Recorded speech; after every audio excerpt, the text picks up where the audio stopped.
Oi, gente, meu nome é Larissa, eu sou estudante de História do sétimo semestre da FMU. Olá a todos, me chamo Jonathan, sou estudante de História também da FMU. Bem-vindo ao podcast 20 Minutos de História do Brasil.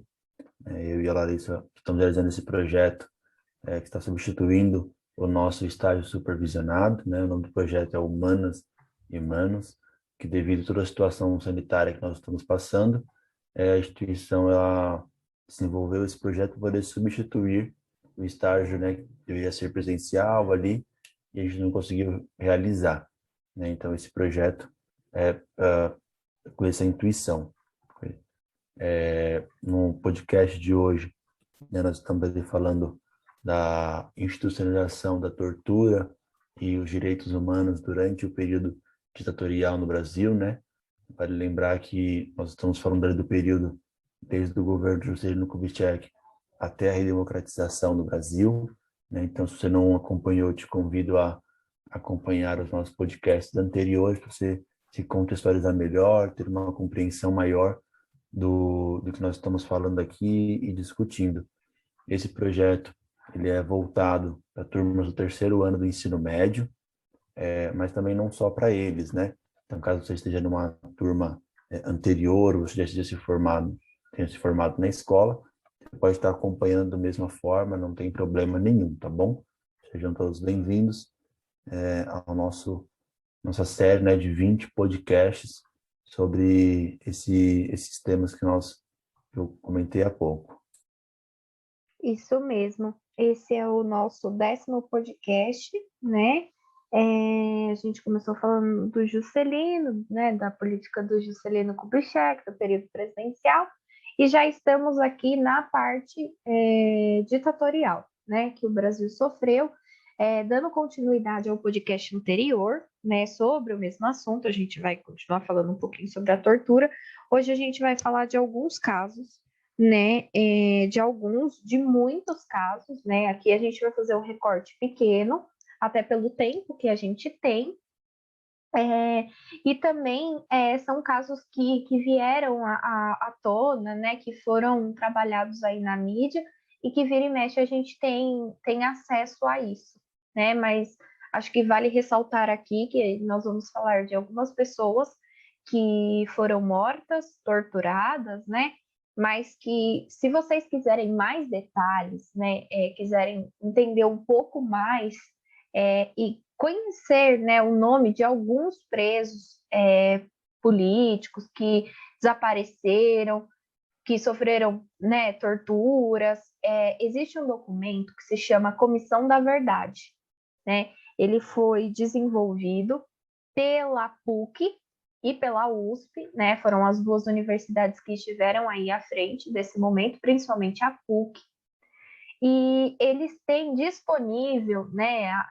Está disponível no site da PUC este documento, mas se vocês jogarem no Google Comissão da Verdade, foi realmente uma comissão que apurou, né, a história de presos desaparecidos e torturados durante a ditadura, principalmente aos desaparecidos.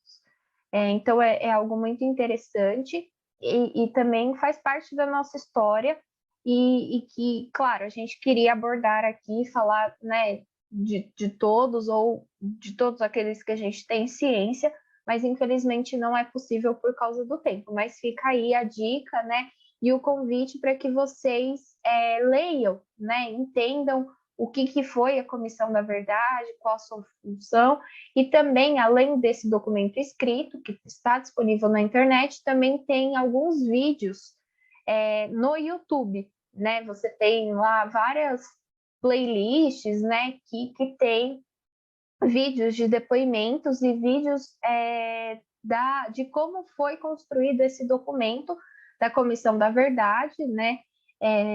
Que foi publicado numa cerimônia oficial, né, presidido pela presidente, né, pela nossa ex-presidente Dilma Rousseff, que também foi uma vítima da tortura e foi uma presa política no país nesse período. Então, fica aí a dica, né, e o convite para que vocês, além desse podcast, busquem outras fontes de informação também. Muito bom, muito bom. É, Pode ir, no, Jonathan. certo. No podcast anterior, a gente tratou mais, né, sobre os órgãos que foram desenvolvidos, o próprio ministério, que era tido como ministério, que era a CNI, né, o Serviço Nacional de Informação. Então, a gente abordou um pouco mais a questão burocrática, das questões institucionais desse momento, né, que de fato era um projeto governamental, a institucionalização da tortura, né, como define o Carlos Fico em seu livro Como Eles Agiam. No podcast a gente vai abordar, como você bem pontuou, mas a questão humana, né, alguns relatos, alguns casos mais específicos. Vale destacar que, nesse momento, era muito reprimido os movimentos estudantis, né? Então, essas classes estudantis que procuravam ter um pouco mais de conhecimento sobre leis, questões burocráticas, e viam que dentro do sistema militar de governo eles infringiam quase todos os direitos previstos na nossa Constituição, tanto que a partir de 1968, né, com o Conselho Nacional de Segurança, que garante essas ações de repressão de forma mais eficiente, ela perdão, Legisla. isso, para si mesma, né, com a criação de leis, inclusive decretos secretos, né? Então, eles agiam de forma totalmente secreta, ali aprovavam projetos que não ia a conhecimento da população. Então, eles agiam de forma totalmente autônoma, principalmente com o AI-5, né, que aí o AI-5 ele é o ato institucional que dá mais legitimidade para as ações repressoras, né? Então, esses grupos estudantis que procuravam ter maior conhecimento também eram muito perseguidos durante esse momento no Brasil, né? Então, a gente pode ter a impressão de que as pessoas não reagiam, como é que as pessoas viviam uma tortura, uma ditadura e não agiam? Sim, elas agiam, mas a repressão ela era muito bem feita, né? Então, muitos estudantes eram presos, eram torturados, né? E, inclusive, muitos mortos também nesse momento, né? Então, o medo ele era algo que assolava muito. Então, era muito difícil, muitas pessoas que queriam agir contra o governo, queriam tomar medidas contra o governo, mas também a repressão ela foi de forma tão eficiente que esse receio, esse medo das pessoas eram muito grandes, né? Então, pela perseguição que eram muito com sistemas de vigilância e de segurança institucionais, né? Então, o movimento estudantil, nesse momento, que vale lembrar, nós estamos falando de 1968, né? Ele era extremamente perseguido, então os estudantes, os cientistas, os pesquisadores, né, que tinham qualquer ideia contra o governo, eles eram de forma violenta reprimidos. Exatamente, né? E aí, como foi falado no podcast anterior, a tortura e toda a perseguição no primeiro momento, ela foi muito seletiva, né? Então, ela demorou um pouco para chegar nas classes médias. Porém, um dos casos que ficou mais famosos e que até hoje a gente vê se falando, né, é o caso do jornalista Vladimir Herzog, né? Ele era trabalhador, né? Eu não sei, acho que, né, é até engraçado a gente falar isso, porque ele tinha emprego, ele tinha residência fixa, trabalhava na TV Cultura na época, né? E ele tinha família, tinha esposa, e ele foi convidado, né? Na verdade, ele foi intimado, convidado é o melhor, né? Usei a palavra completamente errada. Ele foi intimado para depor, né? Por ser considerado um subversivo, né?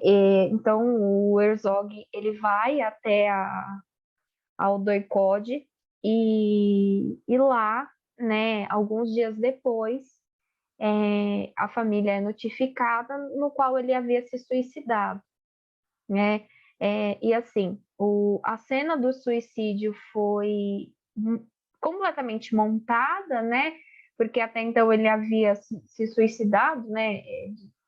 Disseram os policiais da época, pendurado numa cela, né? Enforcado, na altura de 1,20 m. Porém, quando o corpo dele é encaminhado para o IML, há muitos sinais de tortura. Então, ele não se suicidou, ele foi morto durante a tortura, né? Então, esse foi um caso que realmente abalou o país na época, porque você tinha ali uma pessoa que tinha emprego, né? Que tinha moradia, tinha uma esposa, e que foi morto, torturado, né? E isso causou uma comoção muito grande. Até na música da Elis Regina, no qual, né, no Bêbado e o Equilibrista, ela tem uma frase, né, um verso que fala: choram Marias e Clarices, né? Maria era a esposa, né, do jornalista Herzog, e Clarice era a esposa do operário Edson Luiz. O operário Edson Luiz também foi um caso que abalou realmente o país, né? O nome desse operário era Edson Luiz de Lima Souto. Ele foi assassinado por policiais militares num confronto que teve num restaurante no centro do Rio de Janeiro, né? O seu velório foi acompanhado por milhares de pessoas, assim, e que, novamente, né, ele era operário, ele tinha família, ele tinha um emprego, e nesse momento a população começou a tomar ciência que a tortura e toda essa repressão muito violenta, ela estava começando a chegar nas camadas médias, né? Então, o Herzog, o Edson Luiz, eles não faziam parte de nenhum movimento de guerrilha urbana, de nenhum movimento de luta armada, né? Eles eram civis, como qualquer outros, assim. Então, foi nesse momento que a população começou a enxergar que realmente alguma coisa estava acontecendo e que cada vez mais essa repressão extremamente violenta estava chegando perto delas. Sim, sim. E era uma repressão tão violenta e sem qualquer escrúpulo, né? Que ela agia em todas as camadas da sociedade, inclusive dentro das próprias Forças Armadas, né? Então, havia uma falta de homogeneidade, né? De unidade dentro das próprias Forças Armadas. Não E tinha aqueles... um padrão assim, né? Era muito, como que a gente pode dizer? Era muito.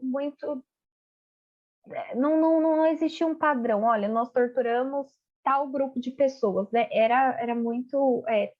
Algumas unidades torturavam estudantes, outras trabalhadores, né? Então, assim, não tinha uma linha a se seguir. Verdade.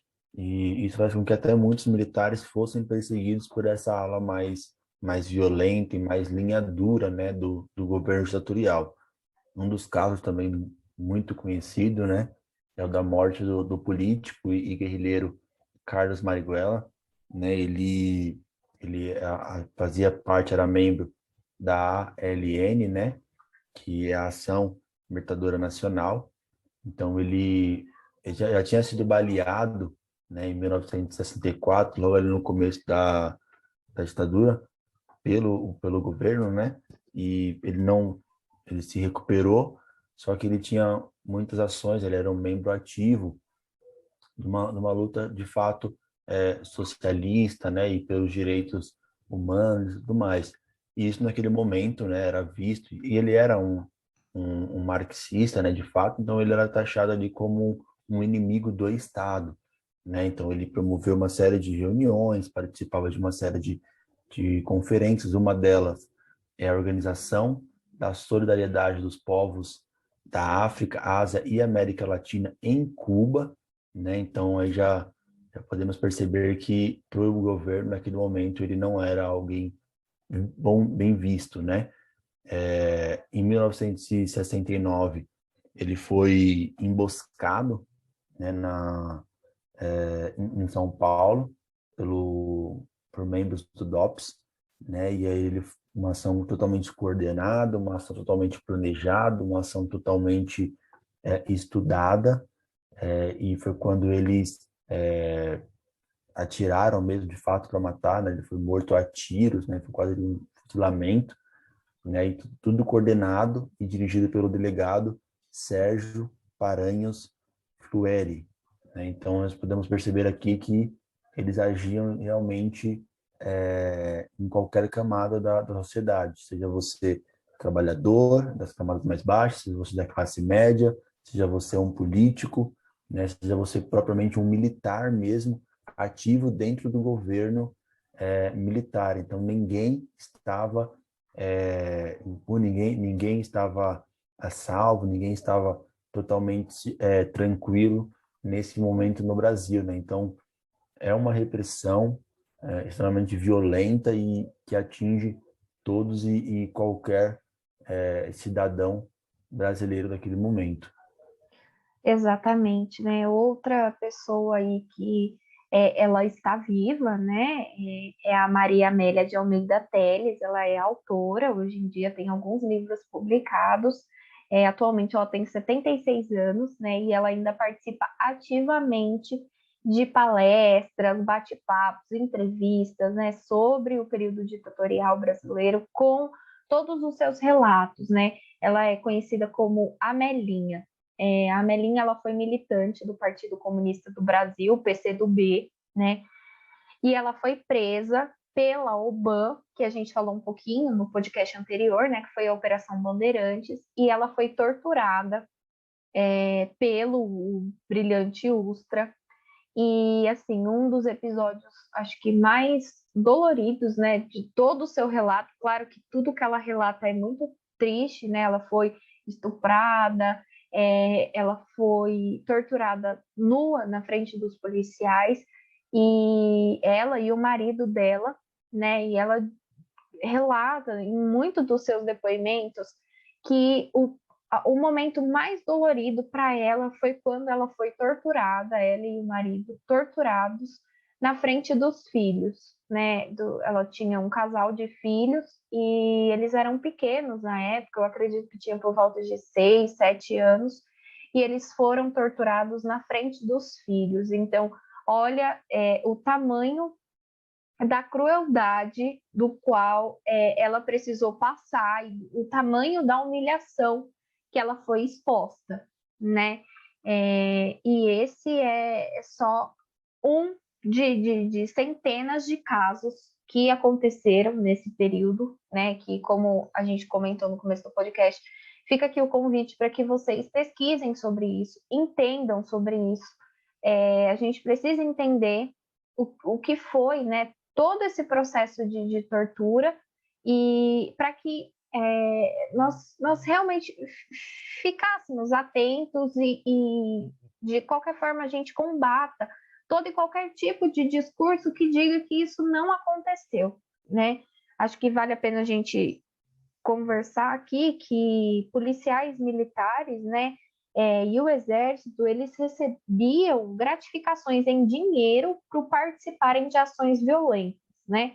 Seja as ações violentas, tanto a tortura como chacinas, né? Então, os policiais, enfim, todos aqueles agentes que ali participavam de momentos como esses recebiam a mais por isso, recebiam como se fosse uma gratificação, um bônus por estarem ajudando o Estado, né, o governo,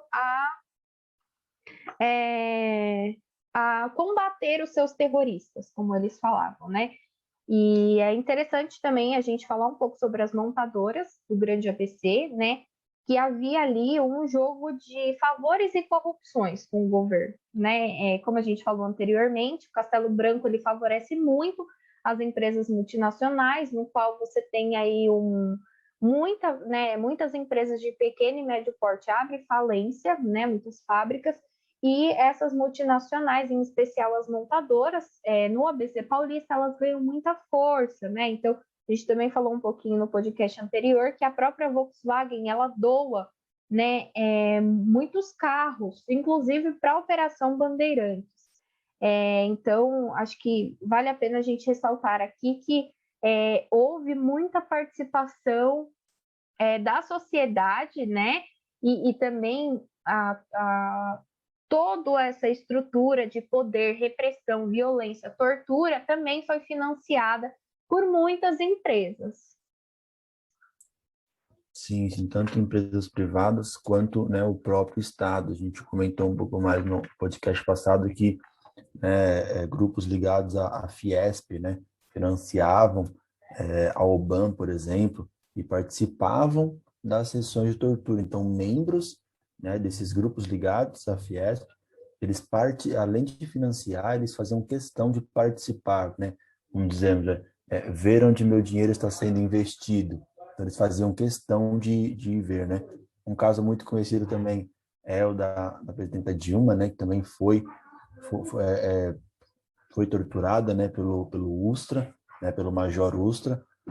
Então, são diversos casos, né, esses são talvez um dos mais famosos, assim, mas era um momento de completa repressão, de completa institucionalização da tortura.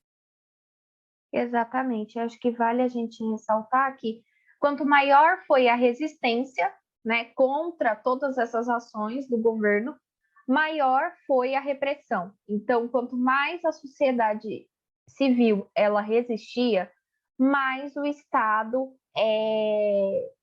dizia que era necessário essa repressão mais violenta e autoritária, né? Bom, e lá em alguns podcasts anteriores a gente falou um pouco sobre os Estados Unidos, que deu apoio institucional, moral, financeiro para o Brasil no golpe de 1964.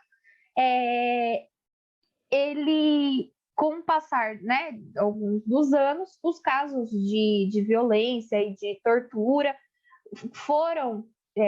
começaram a chegar a público, né? Tanto no Brasil como no mundo, porque você tinha uma grande quantidade de exilados nesse momento também, então pessoas que passavam pela repressão aqui, passavam pela tortura, alguns eram exilados, então saíam do país e não se calaram diante das atrocidades que o governo estava fazendo aqui no Brasil, né? Então, os Estados Unidos começam a denunciar o Brasil por tortura, né? Então, é nesse momento que os Estados Unidos ele se coloca contra o Brasil nos anos de 1970 por conta da questão dos direitos humanos, né? Que foi completamente ignorado, né? Eu acho que a gente falar que os direitos humanos foram infligidos durante o período ditatorial do Brasil, eu quero acreditar que ele foi completamente ignorado, porque você desconsiderava todo e qualquer tipo de dignidade a uma pessoa quando ela é posta numa situação de tortura, né? Então, os Estados Unidos começam a literalmente denunciar toda a violação que é feita contra os direitos humanos no Brasil, mesmo o governo dizendo, né, e divulgando, falando para o mundo que no Brasil não existiam presos políticos e muito menos a tortura. Sim, esse ato de mascarar dados, né, de falsificar informações e dados oficiais, dava ainda mais esse caráter de normalidade no Brasil, né, e de que aqui nós não tivemos tantos mortos, que não foi uma ditadura tão violenta, porque os números oficiais eles foram falsificados, né, modificados. Além dos Estados Unidos, né, a igreja como instituição no Brasil agiu muito efetivamente nessa questão de denunciar esses atos, né, de violência aos direitos humanos, né, da população brasileira, de modo geral, durante o período ditatorial. Então, né, nós temos, sim, denúncias, tanto da igreja quanto dos Estados Unidos, entre outros. Há, sim, muito combate contra a violência, né, como as guerrilhas urbanas, por exemplo, e essas E as guerrilhas guerrilhas urbanas, rurais também, né? sim, sim, Como a guerrilha elas do Araguaia. legitimizavam, e isso, o governo meio que utilizava essas ações para dizer, olha, tá vendo? A gente está agindo de forma repressiva e violenta porque eles estão agindo contra a ordem pública, né? Então, legitimava as ações do governo simplesmente porque aquele grupo ele quer ter sim os seus direitos preservados, quer ter sim o seu poder de voto preservado, quer ter sim os seus direitos previstos na Constituição. Ele está sendo privado disso naquele momento. E nos Então direitos ele age. humanos também, né? Você perde Sim, sim. toda a sua dignidade enquanto ser humano num governo ditatorial que tira completamente a sua liberdade, que você fica à mercê de atos institucionais que vão determinar sobre o que você pode falar, sobre que música você pode ouvir e sobre que tipo de movimento você escolhe lutar. Então, é realmente algo muito difícil, assim. Exatamente. Então, nós podemos ver aqui, né, de forma breve, devido ao tempo, a gente não consegue se alongar um pouco mais como a gente gostaria nesse tema, que eu acho de extrema importância, ainda mais num período que nós estamos vivendo, de que sim, né, houve uma violência extremamente grande no Brasil durante o período ditatorial. Sim, teve a participação do povo também, né, de um modo assim geral, principalmente no início da ditadura, mas também depois dessa construção de imaginário de que a ditadura foi um período bom para o Brasil, porque não houve tantos mortos devido à falsificação dos dados, né? Então nós tivemos também um crescimento econômico, sim, com participação dos Estados Unidos, mas que tudo isso era pautado é, nesse sistema de governo totalmente autoritário, totalmente que agiam por conta própria, sem nenhuma participação do povo, e todo aquele que agia contra o governo era duramente reprimido e extremamente